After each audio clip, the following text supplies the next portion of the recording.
তো কয়দিন যে চিয়া সিড বাইরে থেকে কিনে ঠিকই তো এসে এখানে কান্দে কেটা চিয়া সিড নাইকা। ওদিন এক মহিলা কান্দা দিছে, কই স্যার আপনার ব্ল্যাক রাইস নাই, আমি কি করব? তা আমি কই যে এখন কান্দেন কে?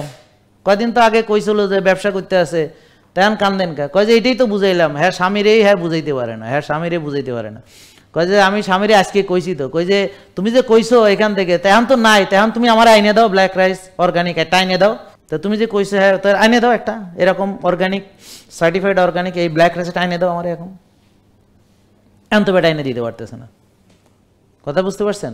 তুমি যদি সত্যি আমার হাজব্যান্ড হতে, হেরে টাইনে দিতে হবে এখন। এখন কান্দো কি জন্যে? এখন কান্দো কে? কয়দিন মাকা আসিল না, কাঁদছো কেন? কাঁদছো? কথা বুঝতে পারছেন? তো এখন এই প্রোডাক্টগুলো যে কোথাও পাওয়া যায় না, আমি যে রাখছি, হ্যাঁ এই রাখছি যে এটা অপরাধ হয়েছে, তাই না? টের পাইবেন ওই যে এক একটা প্রোডাক্ট শেষ হইলে তখন হাহাকার লেগে যায়। যারা খায় তারা বোঝে কোনটা ভালো কোনটা খারাপ, খাইলেই বুঝবেন।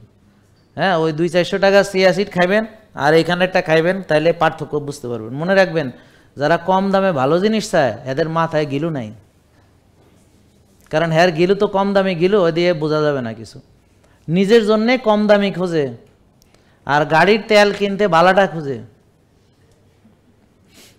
বুঝেন নাই?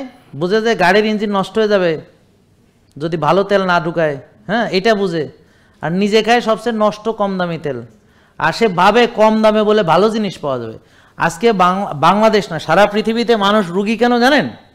কারণ তারা সস্তা খাবার খুঁজে রুগী হয়েছে। জেকে লাইফস্টাইল, ওষুধ মুক্ত সুস্থ জীবন।